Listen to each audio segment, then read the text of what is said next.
Now I see myself. Hey. Vile sees himself. I do. 3 more weeks of winter. It's 80 degrees outside for me. I don't know. Right now. That's fine. Mono is fine. Today is March 30th. Or But it's or April hello. 30th. April. Yes. April, my dude. April. the thing that I was actually trying to remember is hello, welcome to episode 33 of the Foam News Collective podcast. Considering that the last episode was in fact titled actually episode 32, you'd think I would have remembered what number we're on, but it's been a bit of a hectic week. I'm KT. I'm here with the whole crew, Vile and Grimz. Although Vile, you may not hear a lot from Vile today. I'm a bit worn out from Maryland, but yeah, still. Yeah, rest those pipes, man. Unless you just have something you really want to say. Nah, yeah. If I need to, I'll chime in. How are you doing, Grimz? I'm doing fine. A little sleep deprived, but otherwise fine. I kind of forgot to sleep beforehand, so we're fine. You explicitly were going off to sleep. What the heck? I was in bed that entire duration until now. I did not fall asleep. Were you in bed like, I came here to do something? Yeah, basically. I was like here? trying super hard. I tried every trick in the book. I did not fall asleep, but we're fine. We're fine. I've been on the podcast with less sleep before. No judgment from me. No judgment from me. I've had many days and nights like that. But we are excited to have a 6-person podcast, which is something we have not done in a while. But to celebrate the Kickstarter for SCRD, we have Charles from Containment Crew and Ryan and Jessie from Silverfox Industries all on the podcast. Good evening, everybody. How are y'all doing? Hey, Doing well. not bad. Sweet. We're gonna get to gush about this a lot, but I'm so excited about this project. Both of your stores have done so much for the hobby in the past, and like this is the brightly colored tactical gear that's coming out of this project is so sorely needed in what we do.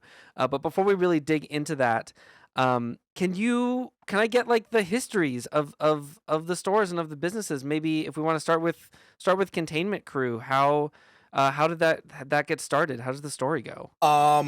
Well, Tom dragged me to an HvZ in Binghamton, where he busted the Alpha Trooper that I was supposed to use by forgetting to put the mag retention spring back in.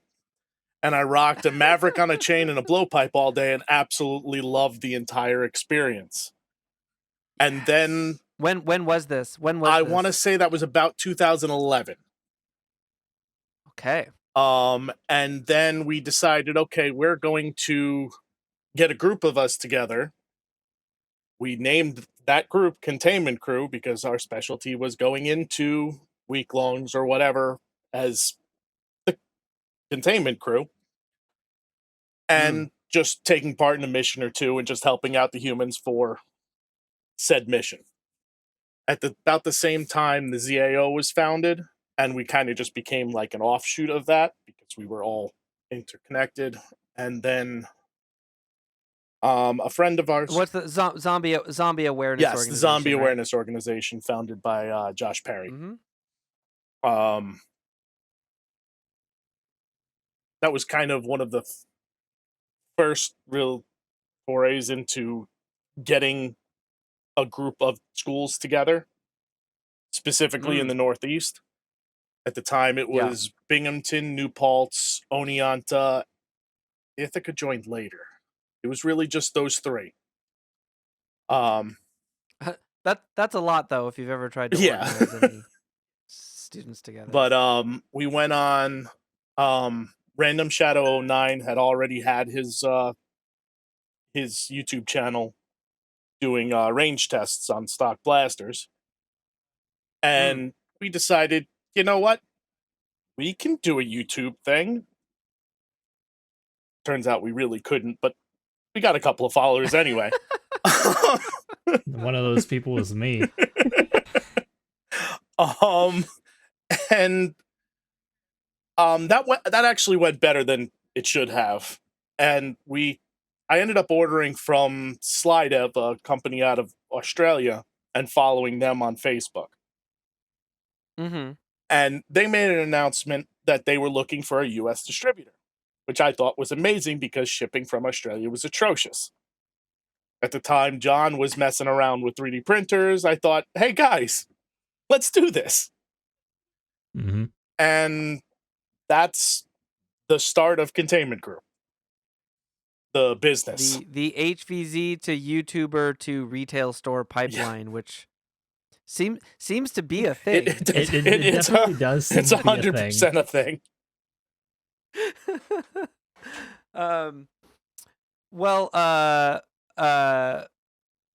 Pivoting a bit for a second, can we get a similar backstory for Silverfox? When did you get started?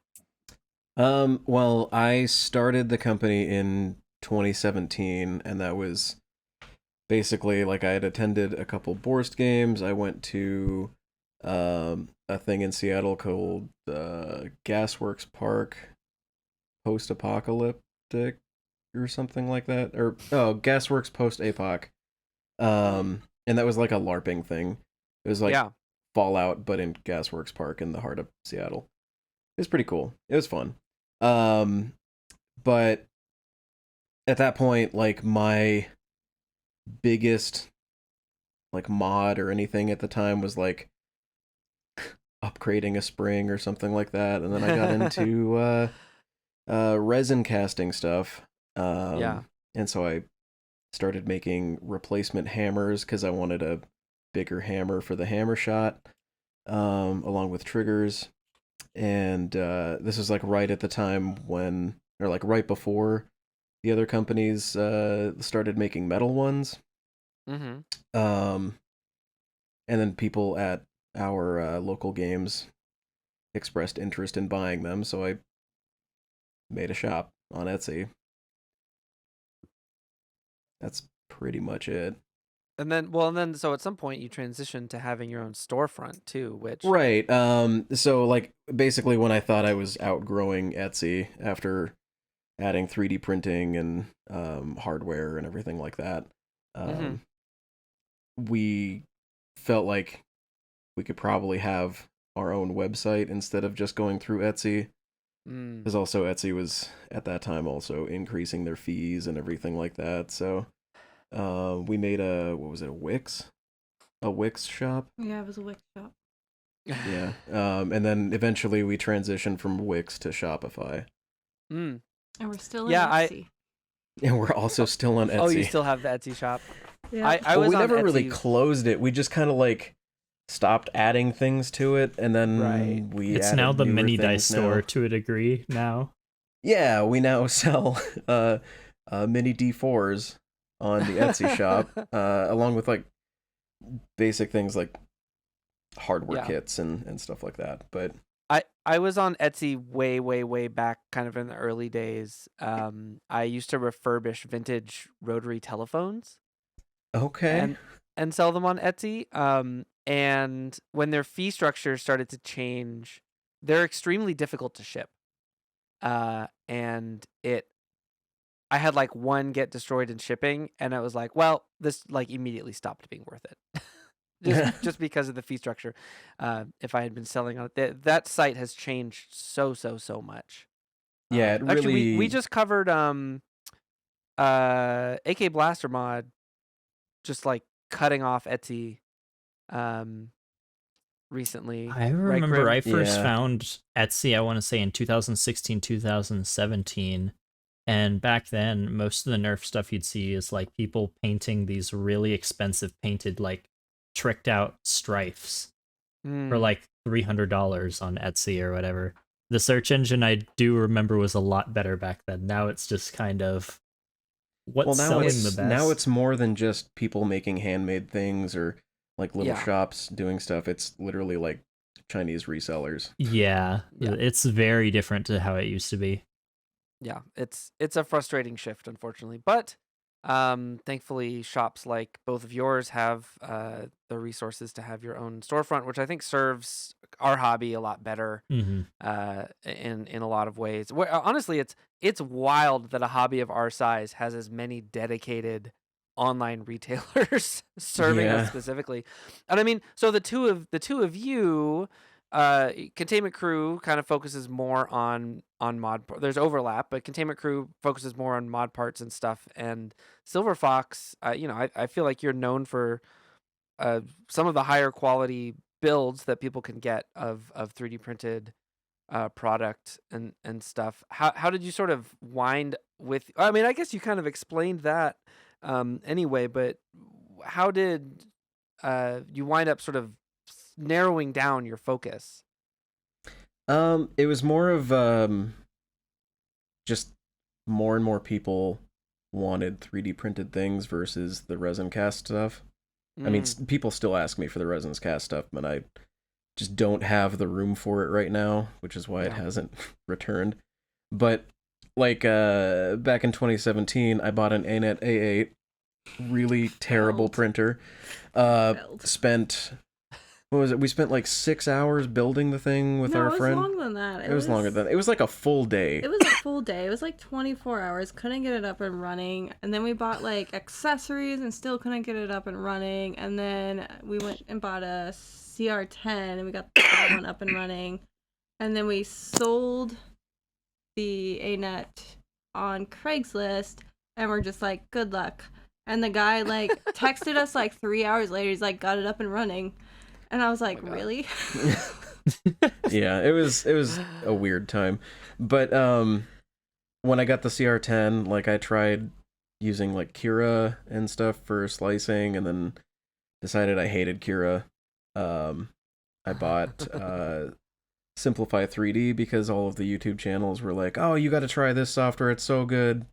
So I bought that and it was like night and day, like just basically the built-in profile was good, but I then spent like 2 full weeks sitting there like tuning the stupid printer to something that was like that I would be happy receiving. And I brought some of the printed parts to Borst and our local game, and a bunch of people were like, wait, this is 3D printed? Like, what did you print it on? And I'm like, a CR10? And they're like, how? Hard work. Lots of tedium. To be. There's so much work that goes into getting a good 3D print. Yeah. It's wild. Charles, you do some stuff in-house too, right? Yeah, we some of the mod parts. Yeah, we do 3D printing. We actually started on a Rostock Max V2, which is still sitting in my office. It's not currently working because I tried an upgrade that inevitably burnt out the board. Of course. I got tired of taping the bed, so I went with a magnetic sheet, and it's just too much heat for the board to handle, so I have to. But that printer has been going since 2016, so it deserves a little bit of a rest. And that's a Delta style printer. And that's what we had printed on for a very long time, because every other variation of printer that we have tried, we didn't like. We've had Solid Oodles, 3 different Crealities, a few other models over the years, and I finally bit the bullet and went with a couple of Pruses, and they're doing a good job. Yeah, my only printer right now, which I need to buy a new nozzle for because I've like run it into the ground, is just a mini, and I've been able to do so much with just that. It's great. Our first 3D printer ever was this weird off-brand Delta style. And that was a regrettable purchase, but only because it was just a weird off-brand one. It was like some really early days. I can't even tell you what the brand was. It was just really funky. Deltas can go bad real easy. Yes. Yeah, they really can. They just require they can require some serious maintenance for sure. Now the two of y'all businesses gathered together to do the SilverCrew Research and Development project and make all of this super bright tactical mag gear. I know that a version of this story is on the Kickstarter, but would y'all tell the story of how that came to be? Yeah, essentially, it just boiled down to a conversation that we had at dinner after End War last year. Like, we went to dinner with a few of our friends, and one of them was like, "Hey, how cool would it be to have all this gear in red or whatever?" And I think Jessie started looking at it like once we got back to the Airbnb or something, and like looking at different manufacturers and stuff, and she's like, "This isn't that hard." It was during dinner. Oh, it was during dinner. Yeah. It was during dinner at the By the time table. we were leaving the restaurant, I'm pretty I was sure like, Jessie "This is had a doable." response before we got back to the hotel. Yeah. God. Okay. I'm finding out who the real movers and shakers are here. Yeah. It's 100% Jessie. Yeah, pretty much. Yeah. Like, Behind the scenes driver. I throw out bad ideas. Ryan kind of makes them work, and Jessie just pushes everything Jessie through. pulls her hair out and like asks all of the manufacturers and stuff. I feel like a lot of the more interesting conversations for products and other stuff anyways do happen at like outside of End War proper, and everyone's just kind of joking around and stuff, and then you get these interesting conversations, and then that leads to interesting Well, the biggest situations. catalyst for it was this last End War, they banned chest rigs because And most they tactical didn't tell gear. us at the time, but yeah, and most tactical gear. At the time, we didn't know why, but it was because that school had a school shooting at it, and it's completely understandable. And we're like, oh, okay, well, if you had told us this, like, a lot of people probably wouldn't be as upset. Mm-hmm. But Yeah, no, that makes sense. But yeah, no, so we started talking about like, well, okay, well, what are some other options? Like, what are different gear things that people can use that aren't chest rigs or that aren't like scary looking? And there really weren't any. No, like, there was the bandolier that had come out. Unless you're like making something out of cardboard. Yeah, I mean, unless you're making it yourself, like it's going to kind of look scary if it's coming from a manufacturer, especially since it only comes in like maybe 4 different colors and they're all dark.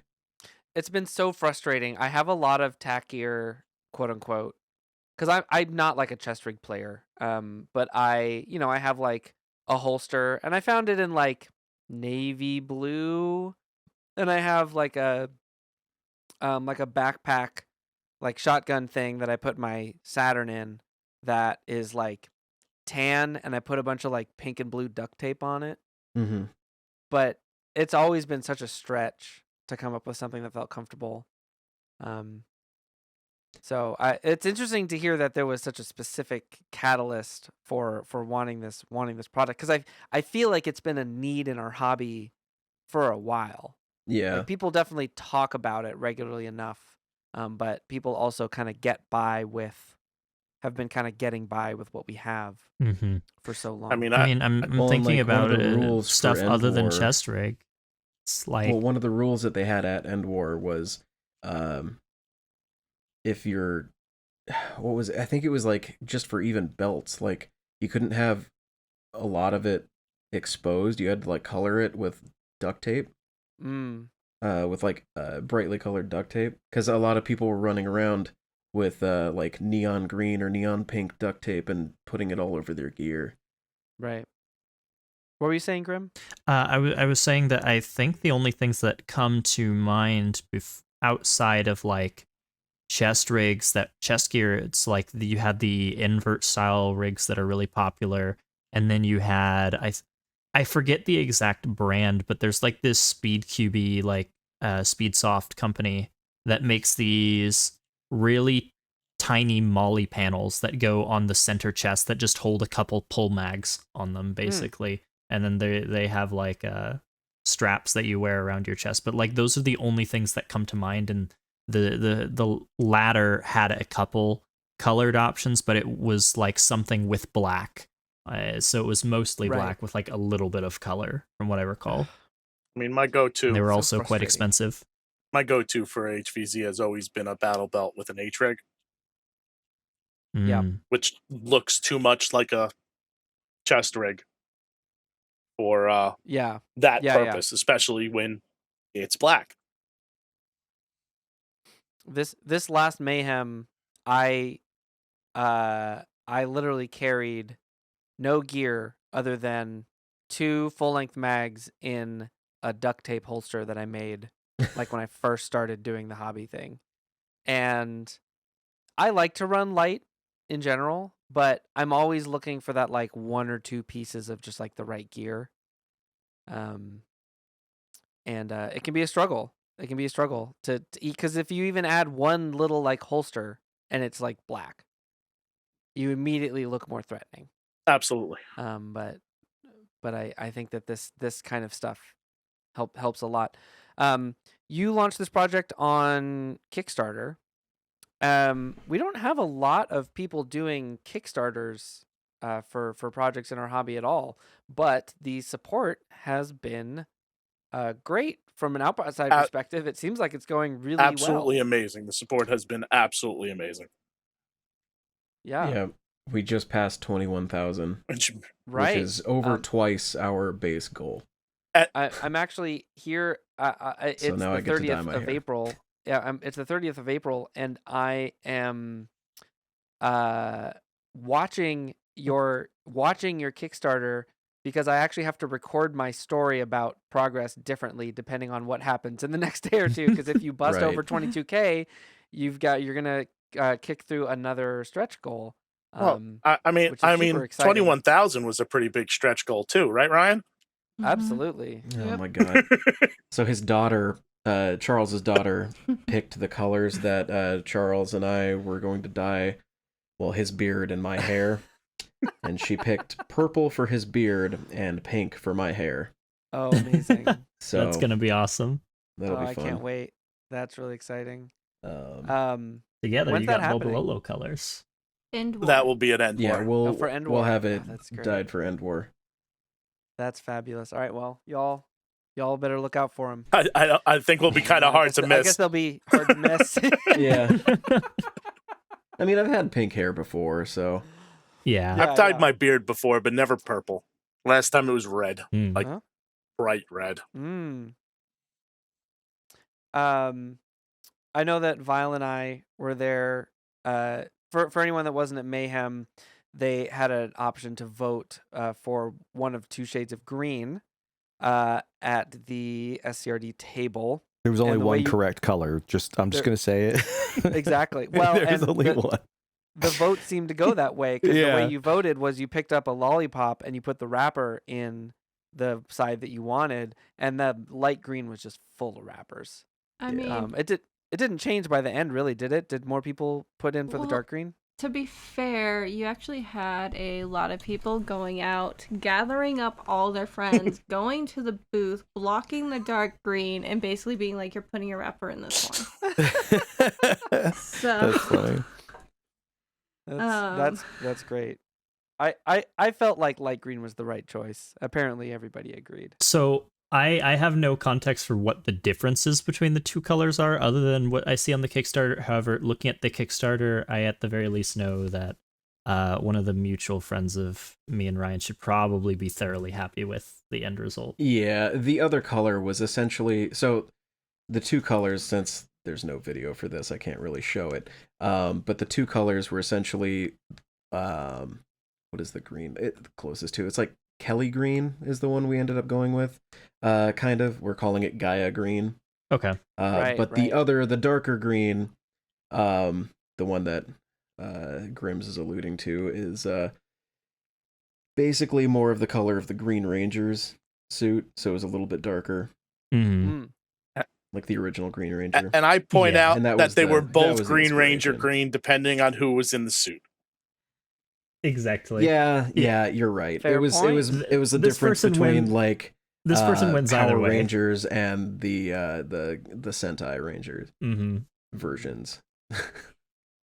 Like if it was Sentai footage, it was one color, but if it was actually Tommy in the suit. Power Rangers, it's the other. Power Rangers, it was the other color. Okay. All right, I'm glad we got that settled. Yeah. But as soon as we did get that settled, we also revealed the color for 26,000, which was generic neon. Yes, that is looks really essentially good like- too. Essentially Needless neon to yellow. say, whatever the outcome, I am satisfied. I can order my red tactical gear now. Yeah. And- Yeah, me too. Oh yeah. I was Oh, yeah. I was really pulling for the red, and they were like, "Oh, well, shouldn't we do like other ones first?" And I was like, "No, we need red for." So like the what fifth color. red would be the frame of reference, by the way? Oh God. I don't have anything to compare it to. Why would you do this to me? No, you don't. You don't have to answer. You can get back to me after pod if you'd like. I made a few- Mega just red. If you go to Is the it like a Kickstarter picture? itself, there's a whole section called the colors. Those are fairly close to the actual shade. Yeah, I tried to color match it. Okay. Depending on Depending your on like the monitor, but I was holding it up to different monitors and Yeah. moving the Illustrator window back and forth and trying to match it to the fabric swatch that we had. So all the Okay. colors that are in the that section just labeled the colors should be fairly accurate-ish, or at least close enough to judge. Yeah. But See, it is a nice bright red. I want to say the color choice was pretty good in my opinion. Bewildering blue, kind of, it's not quite an electric blue, but it is definitely like a very vibrant and pretty blue. I love the blue a lot. Although this actually segues perfectly into our next segment, which is questions from our Ko-Fi. If anyone that supports Foam News, I'm trying to get through our description quickly because it is a segue. It's relevant to what we're talking about. If anyone that supports us on our Ko-Fi, one of the perks that you get is an opportunity to ask all of our podcast guests questions. For whatever reason, we only have one, but it's got a couple factors to it, so it'll be good. Although I do want to throw a shout out to a brand new supporter, Emilio. Thank you so much for joining the viewers like you department category. I don't know what the word is to end that Workshop sentence. it. Anyway, yeah, it's fine. Cadra. But Ghost asks, would it ever be possible to make multicolor or even tie-dye versions of the SCRD gear? How complicated or expensive would that be? I think that's more of a Jessie question. I mean, it's always out there. I don't. It would probably have to be another Kickstarter. There is one color that has not been announced or unlocked yet because we haven't unlocked. I think green. I think once we unlock green, we were gonna announce the next color, which I think a chunk of people would be really excited about. My Kickstarter goes in after this podcast is over, so at the very least that'll nudge it a little bit closer towards green's completion. But like I think what a lot of people don't understand is like one color, there is minimum order quantities that we have to get, Right. and it adds up really fast. I remember someone had asked me why the goals were what they were, and I had to kind of explain, since we had I'd spoken to you guys on this before. I was like, that is what it is priced at basically what it costs to do that run of that color, additional on top of everything else. Yeah. Yeah, because like basically this Kickstarter, we're not making any money off of this. Our money might be the fact that we can actually sell gear after this. Right. And all that, like, I'm going to say, like, probably the majority of the gear sales is going to go right back into creating either more gear or getting different colors. So it's a huge endeavor. Right. And not a cheap one. No. Yeah. Yeah. In terms of like doing multicolor things, like where it's like the piece of gear itself is one color and like the molly strapping is a different. Right. Honestly, it's too hard because there's too many different color combinations that look good together that Right. if we didn't do all of those color combinations, there'd be somebody that would be unhappy. And I didn't want to really do that because I know like certain people would be happy if we did, purple gear with green molly webbing on it, right? But other other people are going to be people- like, ew, Barney the dinosaur. Yeah, other people would just be like, oh, well, that's not my color scheme, so I'm not going to get the purple gear, even though purple's my favorite color. Yeah, And I then get you. there's always the question in the back of your head of like, can we actually sell the minimum quantity that we get Right. of this item? Like, so And as much as actually we'd have love sort to of a- do that, like, yeah. I have sort of a side question to this, which is, what, A, in terms of how the Kickstarter rewards will be delivered, and B, in terms of how you intend to sell the gear afterwards. If you're getting like an order, are things going to be as sets of all one color, or is it going to be possible to mix and match things to some degree? So I'm in charge of the survey. So the fun thing about Kickstarter is you can't set up your survey before you launch your Kickstarter. Right. And then there's also this caveat of there's some additional programs and like better survey tools out there, but you can't set up those surveys until after Kickstarter. So it's kind of this weird like That's pretty void. frustrating. But the bare minimum that I've been able to actually figure out with Kickstarter is if you order like the full loadout, you will be able to select the color for each gear within that full loadout. We are gonna make it work. The people that are doing like the full team loadouts, I think the only way that we're gonna actually be able to roll those out is like a gear set is one color. Right. But I'm always looking to make it as complicated as possible for us and get everybody the colors they want. That's just how I roll, and that's why we have like I think over 140 filament options. 'Cause Right. I'm all about people and their God. color choices. How do you even manage that? It's I wild. It's amazing. yeah, though. having helped out with that before. Grimz knows firsthand. Like, we've literally had him help us run our printers before. I know the system. I could tell you where most of the filaments are at this point. You just kind of have to learn it. Once you get it going, though, it's not too bad. It's not too bad once you actually organized chaos. Essentially. Yeah, as long as you can Wow. understand the madness, it's perfectly serviceable. And these colors are adding even more filaments to our Oh yeah, I forgot about that. Yeah, because we were trying to do color matching for the filaments for all of the like mag holders and anything else coming down the line, but make it so that people can order, like if they want a blaster to match their gear, they'll be able to order it in the matched color. Oh, you already know what colors I'll be picking then. Oh yeah, I know. I got you. Hell yeah. So there's a tag on this question because when I was getting it from Ghost, Grim Reaper 2458, not a Ko-Fi supporter, but a longtime supporter of what we do and a good friend to all of us. Together, we're asking an additional question.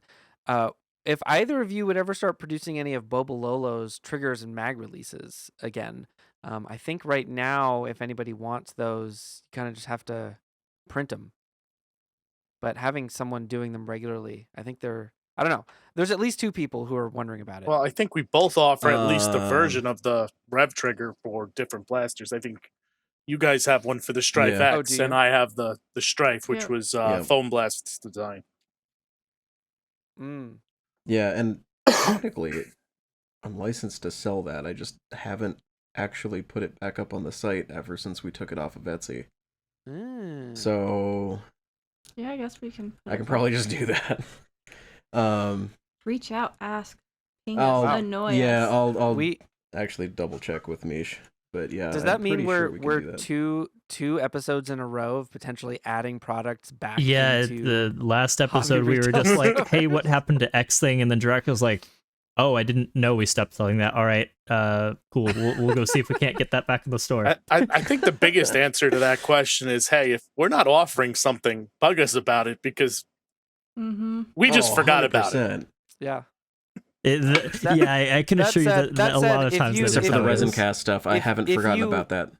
That said, if you want to do it by supporting the Foam News Collective and then asking them, you're welcome to do that. You're That's absolutely Oh yeah, welcome to definitely do reach so. out through them first. Actually, that's the preferred method. Okay. Fabulous. Well, I'm glad that we could rope that in, because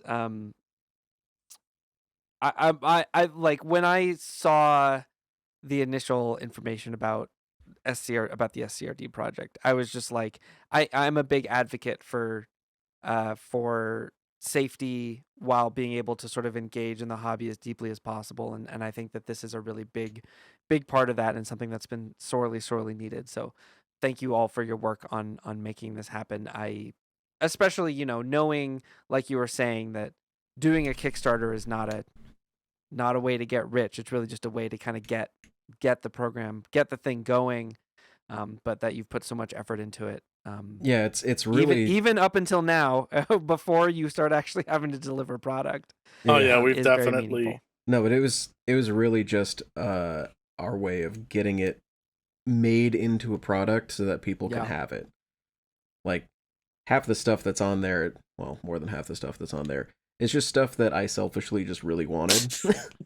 Yeah. I mean, Totally. So from my understanding, it's always been for Ryan, it's just been like, I like this stuff. I'd like this stuff for me and my friends. How can I go about producing it so it makes sense to have things? I just want a new set of tack gear you're for not every wrong. event I go to. Yeah. right? Yeah. Switch Yeah. it up, be rainbow one day. Mhm.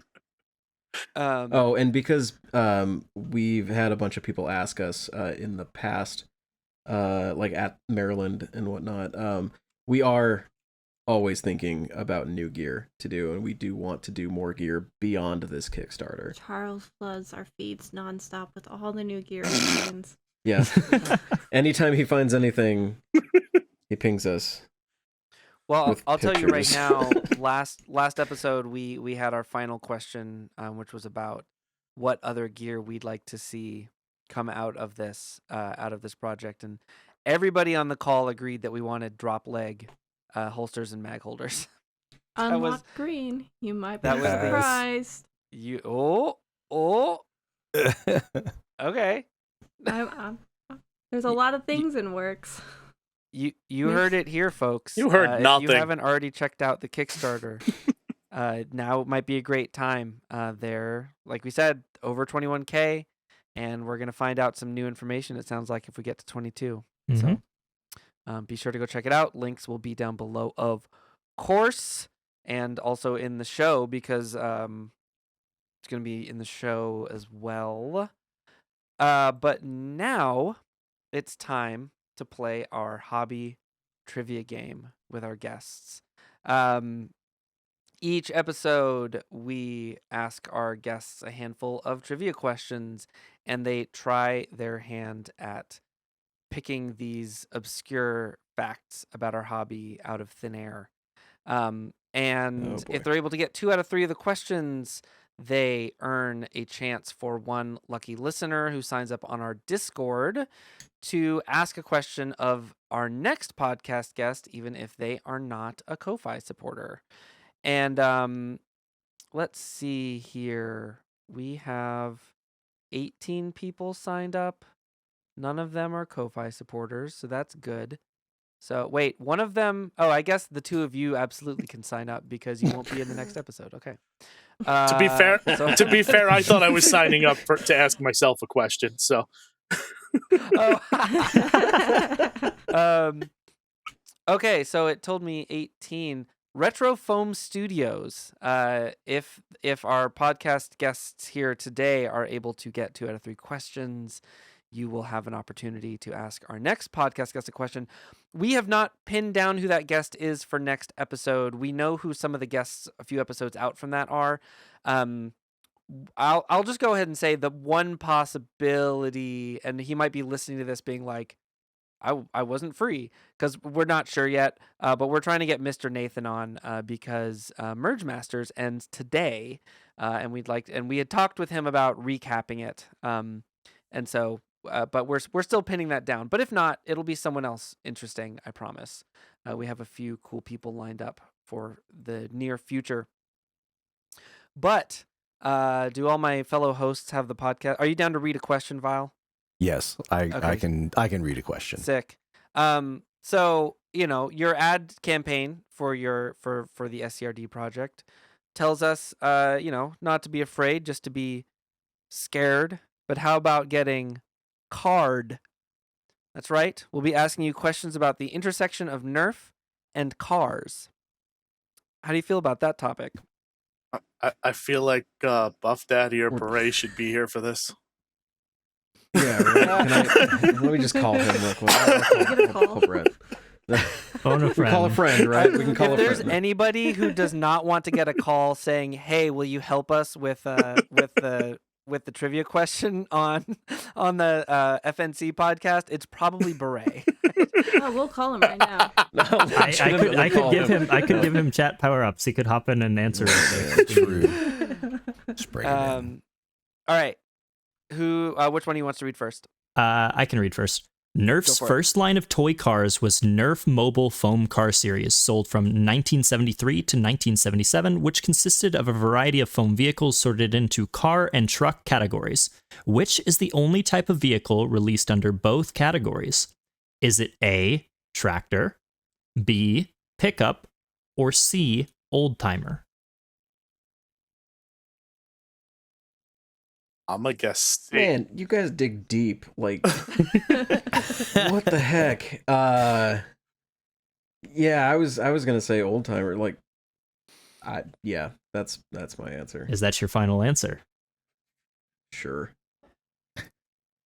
That would be incorrect. It is B, pickup. Which so there was no tractor, which surprised me when I was really digging into this line. Old timer was actually a model. But yeah, pickup, I guess, was just close enough to being both a car and a truck that they put it in both categories. I mean, I can that's kind of see I mean, it. at least we guessed something that actually existed. You did. Yeah. You did. That's true. That's true. I mean, there would be no reason not to think they wouldn't make a tractor. I'm surprised they didn't. Mm-hmm. But it is what it is. All right. That's fine, though. You just got to get 2 out of 3. And you still got 2 left. So, Vile, you want to go? Yeah, I'll do it. All right. Nerf Nitro cars, fired out of Nerf Nitro blasters, are deceptively simple. What feature of this 2017 ammo type keeps them rolling in a straight line? Is it A, additional front weight like a dart, B, aligning tracks built into the blasters like a SCAR barrel, or is it C, traction strips on the back wheels to create drag like arrow fins?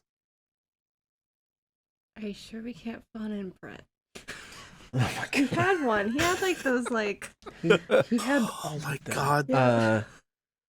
He ran them at Borst. Yeah. I got hit by Big- one big once and I brand. hated Oh my them. God. Yeah. I feel like it would be a track. No, I don't. Oh, Dartway? I don't know. I don't know really much about Nerf, so I should just shut up. I'm gonna agree with whatever Jessie says. So, would you like me to read it Shutting again? up. There are hints in here. Yes. Yes. Yeah, read it again. Nerf Nitro cars, fired out of Nerf Nitro blasters, are deceptively simple. What feature of this 2017 ammo type keeps them rolling in a straight line? The dart. It's gotta be weighted. It's got to be the weighted front, right? Yeah. What makes you think that? Because he said dart. That's what I'm gonna go with. Yeah, let's do it. Rolling in a straight line. Do you want to Is it the wheels? pick a different God one? damn it. It's the wheels, isn't it? Is No, it's not. It's Charles, you answer one. I for don't once. want to. For once, this is only the second question. Answer for us. Wait. Okay, so Okay.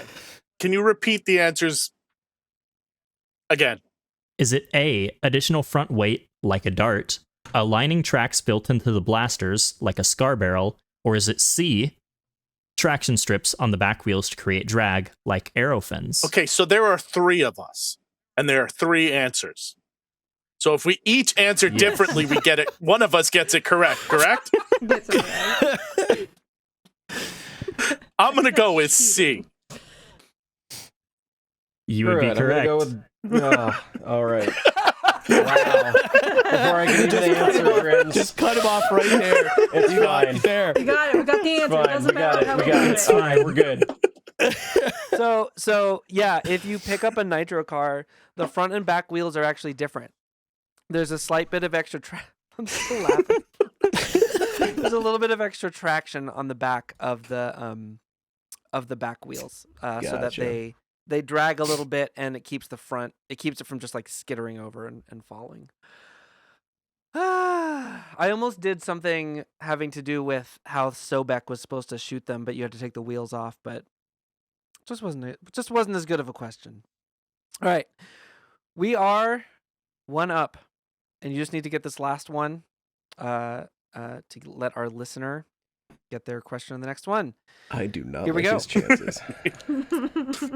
In 2018, toy manufacturer Hauk, or however you pronounce that, recalled the 2016 Nerf Battle Racer go-kart based on hundreds of reported failures, including 2 that resulted in child injuries. What fault caused this recall? Is it A, the steering wheel kept cracking or falling off, cutting at least 1 child in the face? B, the seat kept detaching, causing at least 1 kid to fall off the cart? Or C, distracted kids kept shooting the attached blaster while driving, causing at least 1 child to drive into a roadway? I mean, the obvious answer is C, so I'm gonna go with A. What were the options one more time? A, all right, we have 1 vote for A. A is steering wheel kept cracking or falling off, cutting at least 1 child in the face. B, seat kept detaching, causing at least 1 kid to fall off the cart. And C, distracted kids kept shooting the attached blaster while driving, causing at least 1 child to drive into a roadway. This is the 2016 Nerf Battle Racer go-kart. I'm going to go with A. We got 2 votes for A. 'Cause Is that our final? Honestly, that final seems answer? more likely than the seat falling off, because I feel like that would be something they might have caught in QA or QC rather. Okay, well, I'm just gonna yes, it is A. Sorry, I didn't mean to cut you off, Jesse. Okay. But I was we gonna say we got 2 right answers. We just gotta roll with it. All right. So Works for me. so C is not possible because unlike the Nerf blaster scooter, the go-kart did not actually come with a blaster. It had the like slots to stick. Yeah, it had like holsters or something on the front, right? Right. It had like things on the side that you could put like Coop's review, he put like rapid strikes and stuff. Oh, stuff on the right. side. It was lame. And it would like. Oh, this is the cart that there's video of Ryan from Make Des Battle driving around in California. And Beret did a video on one. Yep, okay. At Shalo's space. Gotcha. As well. But it did come with a steering wheel that, in at least 1 case, split apart badly enough to cut a child in the face, requiring stitches, according to the CPSC documentation on the recall. So, congratulations on winning our Sure we did. game. Through sheer dumb luck. We want you to win. That's the secret. That is the secret. That is the secret. We very, very much want you to win. Sorry, that awkward pause. You're doing awkward the randomizer pause. thing, right? No, I did the randomizer, and I'm looking back again on the name. Ah, Retrofoam okay. Studios. Yes, congratulations, Retrofoam Studios. I will be in touch about a podcast question for our next guest, not the other way around. That was a pretty good one. That felt good. I like Yeah, that no, one. that was fun. So most of the people on this call managed to make it to Maryland Mayhem this 2 weekends ago. Mhm. Had to think about that one for a second. And I had a good time. Vile got sick on the way home, but Yeah, I that think was Vile had a fun. good time. I mean, I had a bit I of had a con good crud time on the while I way was back. there. Yeah. Oh, really? Somehow I always manage to avoid that. I don't know why. It's not like I don't like hang out with people and go to stuff. I normally avoid because I had a mask and Yeah, everything because you throughout the wear a whole event. mask constantly. Yeah, and I got it at the airport on the way back. That's what Yeah. really sucks. That's rough. Of all the places. Well, on Sunday, I thought I was getting sick. I woke up really? with something in my throat and everything. Next day it was just gone. I'm like, okay, well, all right, lucked out. sure. See, I didn't get sick, but I have had a sore throat off and on just from the amount of talking that I was Yeah. doing. We spent all of Friday doing interviews, and it was loud, and it was just a lot of talking to do, and then yelling at the HvZ, and then in game and explaining the museum pieces that we had at our table on Sunday over and over and over again, which I was so happy to do. It was really, really wonderful. We had a great time. But how was the con for all of y'all? I know that you were busy in addition to playing, of course, running 3 tables simultaneously. Yeah, that was a lot of fun. Yeah, how was Well, it? I mean, to be fair, it was more like we were all each kind of running our own table. Yeah. Charles had Containment Crew, Unfortunately. I had Silverfox, and Jessie had SCRD. Yeah. It was a lot of fun. Yeah. It's always a lot of fun. It's always a lot of work and takes Yes. a lot of time to get back to normal. Um I really liked but I think the fact that there were 2 different kind of conventions. Like the first one on Friday, which was just Mhm. it was a little more low key. Yeah. It gave us more of a chance to like work out the bugs before Sunday, which was the big everyone's there. That was cool. Yeah, and honestly, like, as much work as it was, like, having the 2 conventions that same weekend really helped us all out, I think. Yeah. At least Well, making it worthwhile for the bringing the shop out, you know? Yeah. It was so great. I know that for us, we weren't convening on Friday, but we were on Sunday. But we also aren't running a business in that way. We're trying to sell stuff. So it meant that we actually got to try stuff out and check stuff out and buy stuff and talk to people before we had to show later. So from the other perspective, it was nice to know that like half the convention was there on a day when we could experience it and let you get swamped by the other people on Sunday Yeah. instead. What did y'all, because no one in this room was competing on Friday, but did you get to watch any of the competition? Did you get to check out what was going on there? nope. No. Unfortunately, we were kind of hands full the whole time with Totally. people asking questions about it. Yeah. About the Honestly, new that's a gear and really good everything. thing to have. No, it was great. Great problem to have. Just kind of sucks that we weren't able to watch. Yeah. Also, is going to make next year interesting because we have a number of people from our competitive team, the Fox Ups. They want to compete. And we actually have people Mm. asking if the Fox Ups are gonna show up. Yeah. So it'll be fun. It'll be interesting. We also have like some really cool friends that help us out. That actually have been very beneficial to most cons that we actually go to. Yeah, shout out to our friend Kimes, who basically helped us run all of our booths Oh yeah, he was fantastic. Yeah, he Simultaneously. was great. the entire weekend. Every time one of us needed to step away just to get away from it, he would at least Yeah. watch and give some That's cool. answers, and he had to kind of understand how each one of the booths worked, which was frankly amazing of him. Yeah. Mm-hmm. Yeah. It's important to have that kind of support and get a chance to step away periodically for sure. We were lucky on Sunday, same kind of way that Vile and I, first of all, I had Vile because Vile decided not to play on Sunday. So I always knew there was someone who could watch it. And then Axel Sorax was there as well, and was able to take over the table and trade off with us. So I never It's asked just- since I wasn't there, but how audible was Vile's voice through that helmet that I've seen photos of at the convention? It looked like it was like a fairly full seal kind of. Which one? I've had multiple throughout the entire event, Friday So- through Sunday. So the one on Sunday, when you were talking to people and I would just like pass by you when I did my round, it definitely almost sounded like they were being interviewed by Kenny from South Park.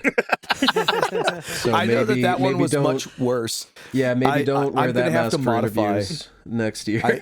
Yeah, I'm gonna have to modify that particular one because I noticed that it really covers the mouthpiece on it, and I need to. The material is like a polycarbonate. I should be able to just cut it out. Yeah, don't get me wrong. That thing looked really cool. It was one of those like cyberpunky sort of. I That had was two the of helmet I them. was talking Things, about. right? Yes. Yeah. I have two of them as well. I had two at the event, but both of them have the same issue, and I need to modify because I've already modified them a little bit. I need to just go through. It's sort of like putting them through their paces, and now I'm like, okay, here's some things I need to change so that way freaking people can hear me. Because Mhm. when I was the first day when I had the Casey Jones mask, that one I'm sure was a lot easier because there was nothing really between, like in the face mask of it. You could hear me. It was a little bit more audible than those other two ones were because they just it's like putting a hand right over the front with the shielding that they've got. So I just need to go and cut it out.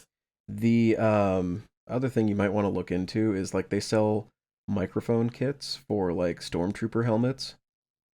Yeah, You could I've been totally- looking at one because I have totally another do helmet that. that I'm building. And if you've got a link to one, I would love to know where those things are at. Please. If I you will literally just DM it to you right now. Yes. Thank you. Um, This is what I needed. This is the best thing. There's a prop maker who goes by the Stormtrooper store.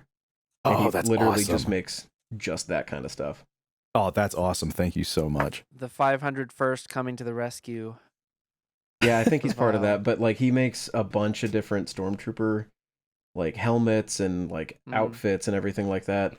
But definitely I have another Oh. mask that is more concealing and covers more and would 100% need one of those if you were Yeah. even going to hear me at all. So Yeah. yeah, that is really good to have that. Thank you. One of the Yeah, and they're things we've only, talked like, about wanting to they're do less in than the future $65 too too. is really Yeah, they're not that expensive. super affordable. One of the things we've talked about wanting to do in the future is going to an event and doing a live podcast recording with like an audience and stuff. And Vile was hoping to actually build a connector into the microphone in a mask. So he's just like in the audio system with everything else. Oh, okay. Yeah, it's stuff. It goes right into me and KT's like background of like modifying electronics and putting audio jacks in them and all kinds of crazy stuff. So it was just like, hey, what if I just did it like this? You could just plug in a little mini jack into it, and it goes right to the mic that's in the helmet. This would be great. How about the HvZ? I didn't bump into either of you super often, so we must have been in different groups for most of the day. Vile turned early-ish, right? Yeah, within like the first 30 minutes. Right, but then almost got me extremely close. I need to ask around because I made a point to not spend the HvZ day capturing footage. I was just like, this is my day for fun and hanging out with my kid, and we're just going to do our thing. And my kid managed to last as a human almost until the final stand. So even though I got turned before them, I just sort of stepped out of play for the most part and like followed around to give them a chance to do that. But yeah, I wonder if someone in our group was taking footage when Vile jumped out of the bushes and nearly targeted me. Nearly got oh my me. god. So quick recap. I was trying to find the horde. Because every time I tried, I'm 40, right? I'm not in the best shape of my life. And every time the horde was like, follow me, and they just go running off somewhere, and they're like, it's going to be over in the quad this way. And I'm like, I don't know this campus at all. And they just go running off, and I just lose them. And I tried to find the horde, and I was walking through some corridor between a couple of buildings, and I noticed human groups were coming up, and I'm like, crap, I'm getting stuck. So I hid in an alcove, but in a building. And one group kept going up the stairs, and then one group turned right. And that was the group that I was in with KT. And I was ducking behind this alcove. And then I just saw, like, everybody was walking by, nobody was seeing me. And I was like, oh man, I'm gonna have to just jump out. And I saw KT, and I'm like, that's my chance. And I just dove out. And I honestly, both me and KT thought that I had gotten the tag, but somebody actually tagged me out, unfortunately, before I got KT. And yeah, that was really good. It was such a shame. I was so excited. I was like, yes, I got KT's brains, but then I didn't. I did wind up getting to give them to Reaper, which is great. How about the rest of y'all? Jessie, Ryan, Charles. We quit was at it? lunch. I went and hugged did you? Brett. Sweet. To be fair though, Brett, to roll it back, I was actually the zombie, as a zombie captain at Reg. They called me the zombie queen. But I think like during the day, Brett wanted to be a zombie, so he came up and hugged me, and that's how I turned Brett at Reg. So I just thought it was really fitting that I went and hugged Brett this time around to become a zombie. I mean, to be fair, it was entirely Ryan's fault that we all died. Yeah, I mean, it was my fault. Oh man. So we were doing really well. We made it to lunch. Our group, like, I think it only at that point lost like maybe 3 people total the whole time. And then we went to lunch, much to Chalo's chagrin, because he was chanting the whole time, essentially like, done by lunch, done by lunch. Half of our group was chanting that, and like the other half was like, no, this is bad, horrible, why are you guys chanting this? And I'm like, you picked the wrong group to be in. Yeah. So we make it to lunch. Colin and Brett are just outside the safe zone. They're dart sweeping. And I'm like, okay, I'm going to go harass them a little bit. So I went out there, I tagged them, got them to like reset their timers a whole bunch, and I sat there like dart sweeping with them. And as I was dart sweeping, I was just like, my knees were killing me. And I'm like, you know what, screw it, I'm done. I'm just gonna let their timers expire and they can respawn, and if they really want to tag me, they can do it. And then Colin comes up and hits me. And he's like, oh, but only if you want it. I'll be nice. If you don't want to take the tag, if you want to stay human, you can do that, because we're just dart sweeping. And I'm like, no, dude, I'm done. And then Jessie's in the safe zone like, are you freaking kidding me? Because like I was like, I'm gonna go hug Brett. And he's like, Ryan's like, no, I want to play. I want to actually like. Yeah, at that point, I was one. like, I kind of want to like see how far I can go. And then I was dart sweeping, and I'm just like, no, absolutely not. I'm dead already. Willing, the body said no. Yeah, essentially. How did y'all feel about the event? I feel like I think it was a lot of fun. Yeah, the story was really fun. It was funny. We had a really good guide moderator. Shout out to was it Charles? Val, do you remember? I do not. I Okay. mean, remember, I was Well- only there for Yeah, that's for true. That's true. But for the like 20, 30 minutes. We did one mission and that was about it, or whatever it was. Magenta Miners. Magenta Yeah. Miners. That's our- Yeah, that was our group. That was our Oh, group. did we Walking start this whole- together? Yeah, we started all Really? together, Yeah. and then Okay. we died at lunch.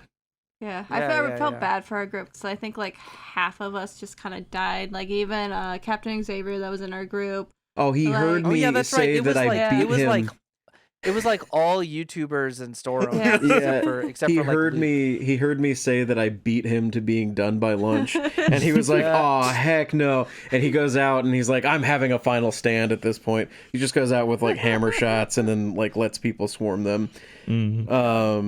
Oh, his someone who went out there to protect him had a Pippin pack.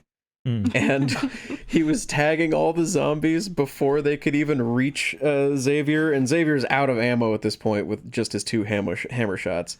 And his friend was just, or his protector was just getting all of the zombies before they could get even close to him. And he just turns to him and he's like, "I'm trying to die here, sir. Do you mind?" It's so good. It's always fun doing game with you guys. Now, this is the real question. Did you get Taco Bell for lunch? Absolutely. That we is- that did, is the of course. question. Okay. Absolutely. Good. Might have regretted it a little bit It's- later, we but always you know, get Taco Bell. yeah. If we're late to a mission, we show up late just because we have Taco Bell. That my Taco Bell at Rochester It was bad. spectacular for me. At least mine was really good. Was it bad on yours? Okay. Wait, The what, Rochester Oh one? no, Rochester might New have been York. fine. That was fun. Yeah, was fine. Rochester was good. It was. Was it N-War last year? The one in it was think it might have End been War last End year, War. where like all the people on the that were students there, they're like, "Oh yeah, there's a Taco Bell. It's off campus But you though, probably but don't want to go there. you probably don't want to go there though. You'll be I mean, it's fine, but you probably just don't want to go there." We went there anyway. Because I think it was like an hour and 10 minutes before we got our meals, Yeah, it was It was- nuts. We were sitting in there forever. and I didn't even get my full order. Yeah. Incredible. Now, if there's ever an end war where there's not a Taco Bell nearby, there will be problems. But well, the biggest Yeah, so problem is it's we're going to be gonna the get same that Taco together. Bell this year. So Yeah. this time though, we have to order ahead. No, because that's. No, that's what screwed us last time. We don't order ahead. No, it was like 50-50. There was like a lot of like new people that didn't know how to work their Yeah, they didn't- systems. They couldn't figure out how to access the mobile orders. That's what happened. Everybody, well, they have a year under their belt now. sure they do. In Sure, theory. if they're the Sure. same employees, sure, but Sure. the chances of that in a college town. No, it's very slim. It's very slim. The AI self-learning Taco Bell hopefully has developed its own abilities by now. What did we get for? I think we wound up at Subway, which was like the first time I'd been to a Subway in like a really long time. And I felt really bad because everyone was like, "We're going to Applebee's." And I was like, "That's a little bit weird in the middle of an HvZ day. Like, I don't feel like we have time to do that, but sure, fine." And so a couple other people wanted to come and I was like, "Hey, apparently we're going to Applebee's. I think it's this Applebee's." And we started walking and then they had to split off to go to their car a different way. And I was like, "All right, it's this Applebee's. This is what I'm being told we're going to." And then we get to the car and a bunch of people are like, "Hey, we're going to Subway apparently." And I was like, "Well, I don't even know who those people were. I have no way Yeah. to contact them, so I feel really bad about this. But also, like, people are riding in my car, so I don't Yeah, really I have a getcha. choice here." I It was a saw bummer. some people, in fact, did go to Applebee's, but I We Don't- wound yeah, up going. did. There was a group that wound up going to Applebee's Sunday night. on the last night. Yeah, Hmm. Sunday night. Mhm. Which was cool to get a chance to chat in a setting that was loud, less because of screaming zombies and more because of Guns N' Roses or whatever they were playing on the radio. So that was cool.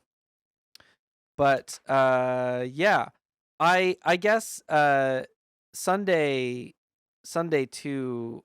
Am I the only person here that played? Did any of y'all get games in on Sunday? Or Nope. were you busy Busy tabling tabling the whole again? time. Just tabling. Ugh. I had thought about going and playing like a round or two or something. Yeah, And after Saturday, I was just like, no. totally. I think Vile was in that boat too. Yeah, my legs Yeah. were killing me. I was dart sweeping most of the time because I just couldn't keep up with the horde because they were just running at all times, and I'm like, Right. you know what? I'm just gonna dart sweep. This will Yep, be that- fine. That's what what I I did did. last year. There's I made a friend because we were just dart sweeping for like hours, but there was no reward for dart sweeping that time. It was just we were just dart sweeping. It was just the thing Yeah, to do. this time I actually was the one that decided what we were doing for the unlocks for zombies. Because I was like the first one to go back for dart sweep stuff, and they hadn't even put it on the buckets, like what the unlocks were for dart sweeping. Huh. And I'm like, we're gonna do that one first, and then we'll work on that one next. And I was like, even though I got tagged out early, at least I helped with the unlocks. You helped. Yay. Well, yeah. So on Sunday, I mean, I had a really good time playing games. I think they organized it super well. We don't have to get too deep into it since I'm the only one yammering about it. And I'll probably do it in a video on Family Foam Sport or something at some point. But I say that as if I have any time to record videos right now. But you know, when Captain Xavier says it's time for Titan Ball, it's hard to say no to Titan Ball. AKA protecting Beret as much as you Yep. can so that he can hopefully get a rocket in. Yeah, because apparently nobody on the East Coast knows how to play Titan Ball properly. Apparently. So, yeah. I mean, I also just don't. I played Titan Ball for the first I also time just- back in January at Icepocalypse. Sub-Zero. Mm. It was only Icepocalypse Oh, because okay. there was a blizzard the day of the Close event.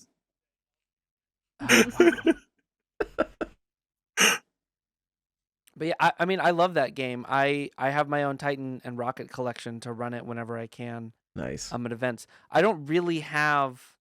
I'm hoping to start something this summer. I found a group of people who are kind of casually doing a thing and would like to find more. So hopefully we can turn that into something, and I'll take some Titans to that. But I get to play so infrequently that like getting some game in on Sunday at Mayhem was really important to me, and so I'm thankful to the team, thankful to Vile and Axel for covering the table a bunch, so I could get some games in with my kid. Yeah. We were running around having a good time. Yeah, and then I guess we all went home exhausted.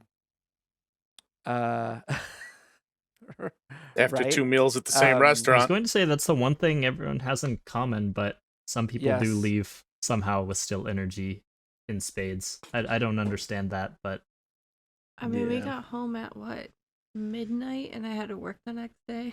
Oh my god. No thanks. I was on and vacation we were last leaving week. For... I know, you're so nice.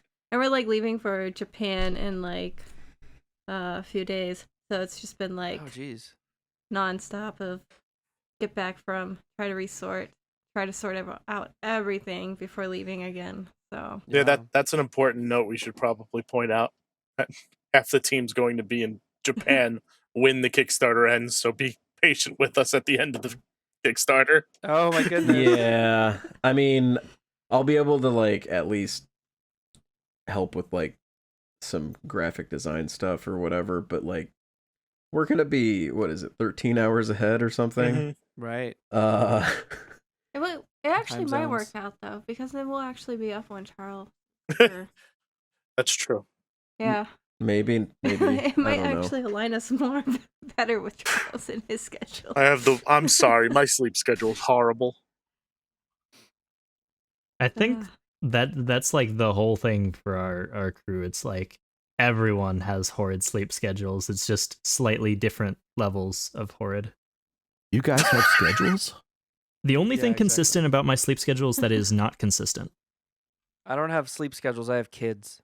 Ah, yeah. I that'd Just do say, it. I have Um, kid kids and with a 9 to ridiculous 5 job. Yep. Yeah. The Well- job forces you, or the children forces you. Yeah, absolutely. Well, I think it's time for our closing question to wrap up this episode of the podcast.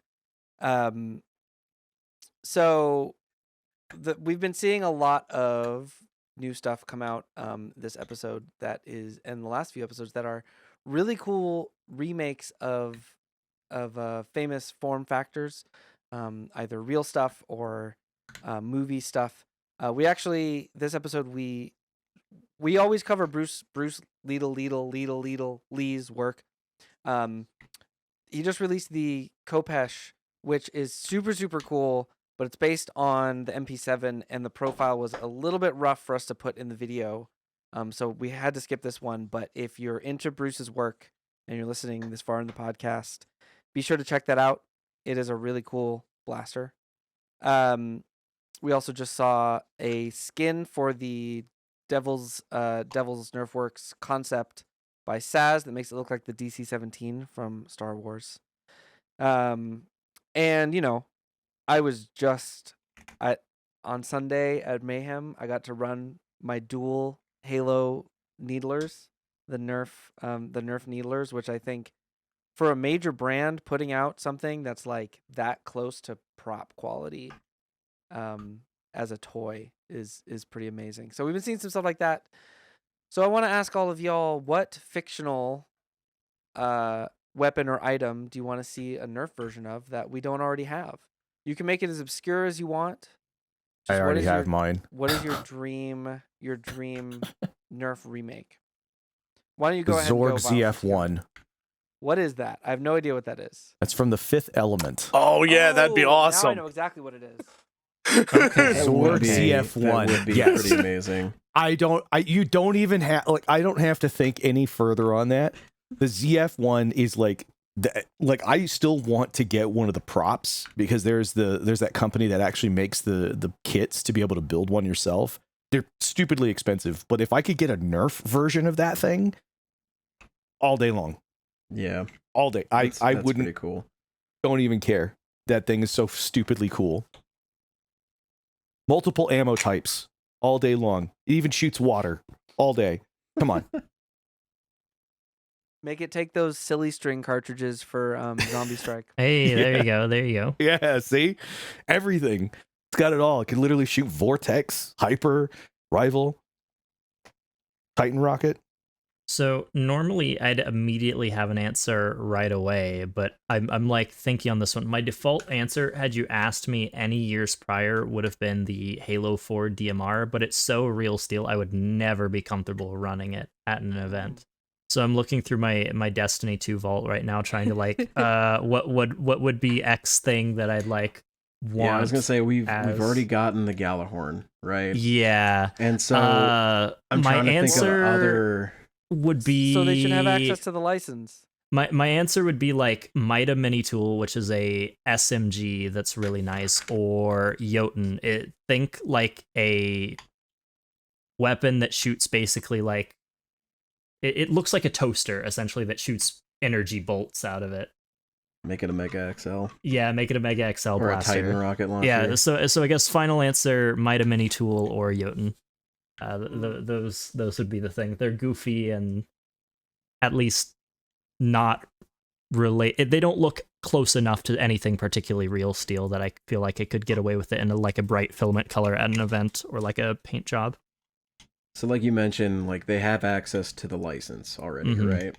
And so like we've gotten the Galahorn, and I'm trying to think of like other weapons from Destiny. I'm a huge Destiny guy, if you didn't know that. Other weapons from Destiny that would be maybe like more like wild looking. I'd probably go with like a reskinned Rapid Strike that's Necrochasm. Necrochasm would be really cool. Commemoration would also look really sick. Yeah, Commemoration or any of the Deepstone Vault So or there Deepstone was Crypt a weapons would look really cool. in the news episode that's launching, someone made some Nuka-Cola hammer shots, and one of the front ends looks like Fatebringer's front section on it, which was pretty cool. But honestly, I think the one that I'd really actually hope for would be Azuli's Bane. It's a hand cannon. It's essentially a revolver, right? But it's a break action thing. But it looks like it's all covered in bone. Yeah, that like, would look cool as shit. It would really fit in with like the Alien Menace line or something, but under the Destiny license. What the zombies to the horror fire, the new X-Shot series. With the bone it would attachment go things on them. in just fine with either. Yeah, Grimz just posted a picture of it in the little chat thing, but yeah. One of those, the whole front section that looks like it's made of bone pivots on the little spike that's sticking out the bottom, and Oh, geez, that is super cool. yeah. But basically make a break action hammer shot reskin that looks like that. That'd be pretty sick. Jesse, Um, Charles?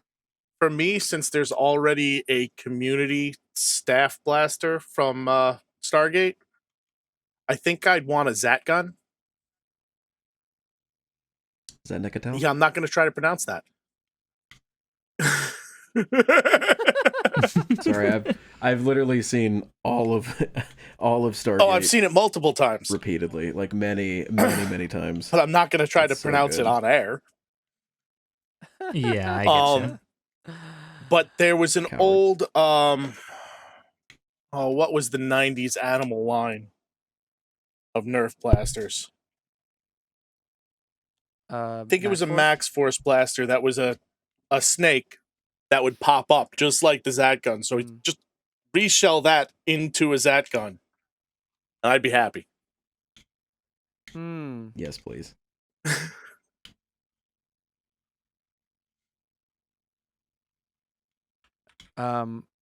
Jesse, do you want to go or should I go? I can go. For me, I think it actually would be like a Destiny glaive. Okay. I was actually gonna do, if I had infinite amounts of time, I was gonna do the Merge Master from Mr. Nathan's. And I was actually gonna like try to merge a glaive that just shoots one dart out at the end of it. But I wanted it to actually like light up and be like amazing. Which I think I'm gonna probably try to like create, maybe not actually Merge Master it with infinite blaster parts. But I think I'm gonna try to make something for Rag. Nezarac's Whisper is the one you use, right? I remember use correctly.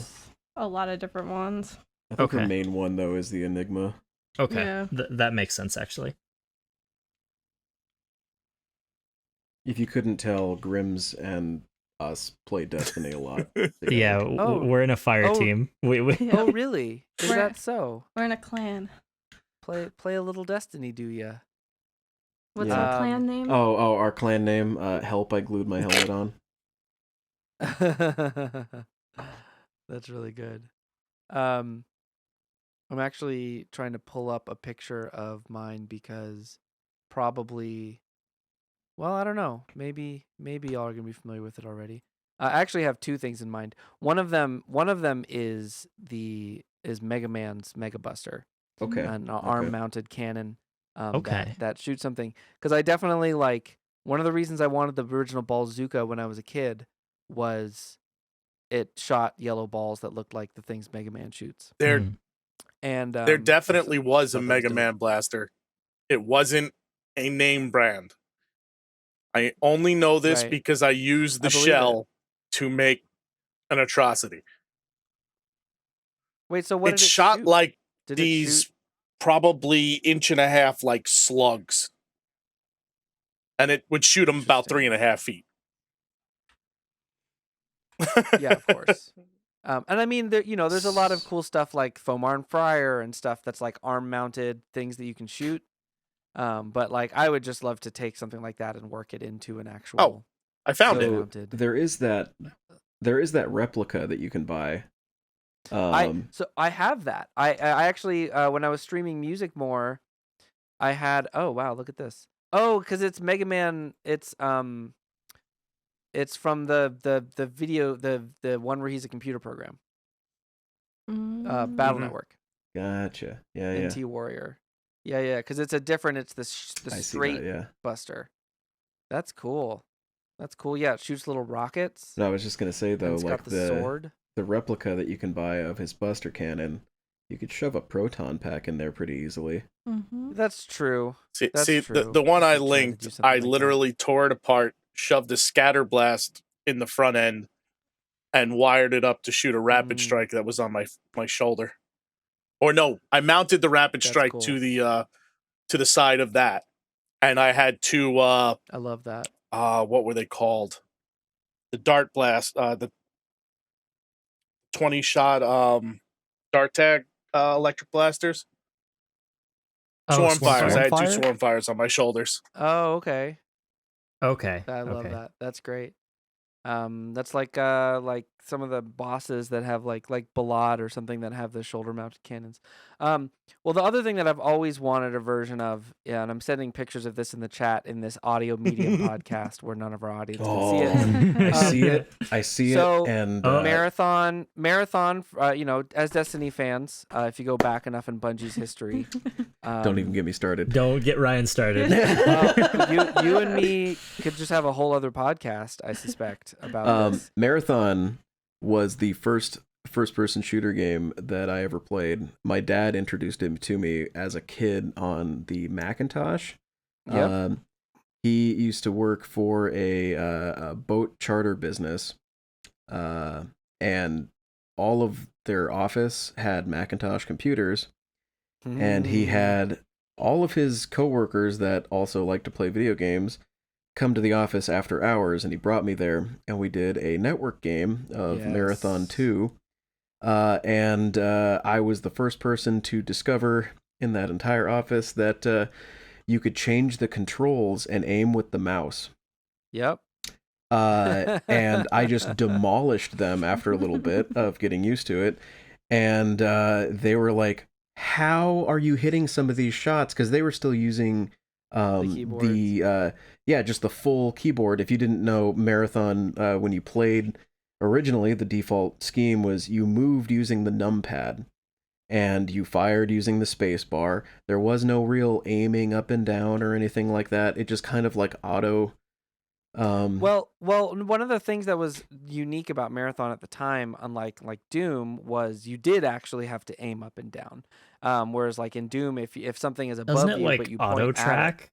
Kind of. It kind of did. What it does is it auto recenters. So if you look away and you don't hold looking away, it will slowly recenter as you walk. Okay. Yeah. It's just a weird feature of the game. You adjust to it after you play it for a while. Yeah, it was like the default keys were D and C or something like that on the keyboard.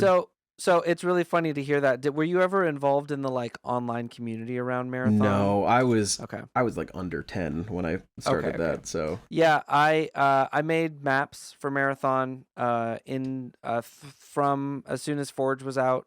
With yeah, Marathon I definitely Infinity, played with Forge and Anvil all the way through into the open source era into Aleph 1. Oh, okay. So if anybody has never tried Marathon, if you want to see where Halo and Destiny kind of came from, check out Aleph 1, ALEPHONE. The whole game is open source. You can just download the whole thing for free and play it immediately. But yeah, so the original game featured this lumpy purple alien weapon that you could pick up and shoot. And I sent 2 pictures here. The in grip view is just like look like a weird growth on your arm. And then when it's sitting on the floor, it looks even weirder. And I've always wanted to build one of those. Pistol got its inspiration from now. Yeah. Oh, totally. Yeah, the Covenant weapons. Yeah, okay. I see where the a lot of the direction comes Covenant from. weapons actually were inspired directly by the weapons from the 4. Okay. Yeah, Alien Wars, the 4. Marathon and Halo are both games about a human cyborg fighting against a race of aliens that are actually multiple races of aliens combined into one team who have purple ship interiors. It's like there's a lot of really specific things that are shared between the games. Wait, so what you're saying is purple people are aliens? I feel like I have to harass Random Shadow about this. Yeah. But yeah, the weapon you're talking about, like it shot like what, like orbs of fire essentially. So the original one was like a rapid fire, but like in a wide line. And then the Okay. Marathon 2 version was like a totally new weapon, this like shotgun thing on the. They called it the alien shotgun, even though it was clearly not a shotgun, but it would shoot like fire rings.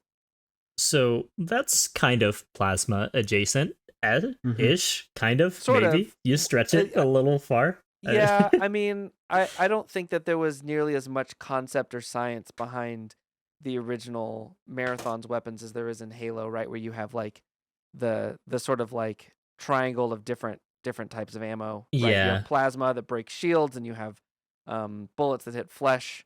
Then there's just But- Blamite, which is the needles. Right, exactly. Anyway, that's my suggestion. How long did we talk about that? It Probably doesn't much matter. It longer doesn't than matter. any of the does. viewers cared. It doesn't matter. Look, if you ever want to play some Aleph 1, Ryan, hit me up. Okay, I might actually do that because that but sounds for like a lot of now- fun. For now, will you all tell the good folks at home where they can find you on the internet? Charles, There go you go. first. Charles, Okay, go yeah, first. Charles, go You first. can find me There you at containmentcrew.com. Sweet.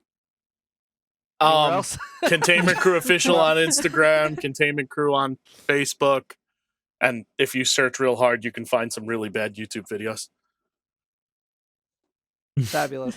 I'm looking at them right now. Amazing. Ryan, what about Silverfox? So our main website is silverfoxindustries.shop. You can find us on Facebook, Instagram, both under Silverfox Industries. And then, of course, you can find the SilverCrew Research and No, Development. I was going to ask Jessie about that. Wow. Well, I got a process here. I don't Here you know. go. I don't know. Where can She we doesn't find know? us? Oh my god. I don't actually know the URL. Like, Oh my god. Oh, yeah, because it's like a Yeah. Kickstarter yeah, URL. it's like a I Kickstarter. I URL. had the Kickstarter pulled up. I'll Like- get the link. Give It me does. a second. It does have an Instagram Yes, though, right? SCRD Tactical.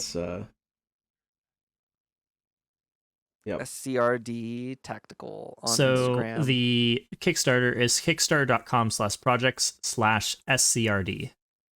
Oh, that's actually. Yep. I was expecting it to be a like 235876BD. Okay, Dot so that doesn't SCRD fully lead to it. That project leads to Ryan's underscore. profile, but if you then Yeah. click on created, you can then click on it. There's I a lot think- more after. Fair enough.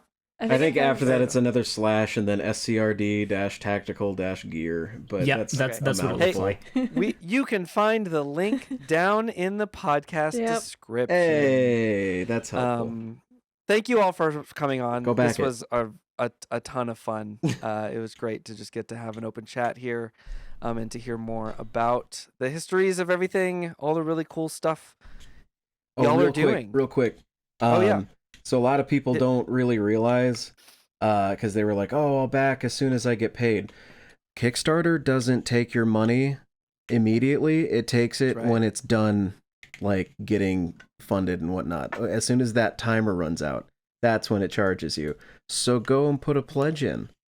You can always change it a little bit later if you This can't. is very you true. know. This is very true. But yeah, let's go hit put that. it in. Let's hit that 22K. Let's find out Let's what unlock else is green. in store. unlock green and reveal more. It'll make Yeah, some absolutely. people very happy if green gets unlocked. Hey, I Please want do it. generic neon, man. So true. Also, Yeah, I Neon know you all also- want neon. Yeah. Vile, do you think the generic neon is actually more your color or the Oh. green? It's a tough choice. I would probably go with generic neon if it becomes available. Yeah. But if not, I don't know. The other green is kind of like next and then purple, because I could always get purple and then throw the green on top of it. It's true. also So 25,000. It's a 2025 Nerf calendar. Nerf YouTube calendar. I don't may know. or may not have volunteered myself to participate in this. There's a lot of fun people that. I mean, we got two other people we can Volunteered. ask. This is true. It's a very much volunteer basis. I don't know what you're gonna get. It's gonna be fun. I have a couple fun I'd be ideas open for November. participating. I'd be open to Just be aware, participating. I'm pretty sure Al might be in a tactical bikini. Oh yeah, he volunteered for good. July. Yeah, so I was at going least, to at ask least what the weather would be nice. the requirements of how these would be looking, these photos. So the photos are up to the people that are in the photo. enough. Preferably keep it like, maybe PG-13. A little bit of risque is okay, but like... What I've told people, if somebody wants to just go out and take a photo of a flower, then that's what they did and that's what they get. But I think some our YouTubers, our favorite people, you know what they're Absolutely. capable of. Some disturbing things. Incredible. Well, Yep. more to look forward to from our. I mean, we say that, but like this community is incredible. Absolutely. It's so strong. Yeah. Always crazy stuff coming. That's out why of it, we do what we do. so, absolutely. Thank you for being a part of it. Thanks for being part of our podcast, and we'll talk to you soon. Thanks for listening, everybody. Have a great Yeah. night. You too. Thank you. Thanks.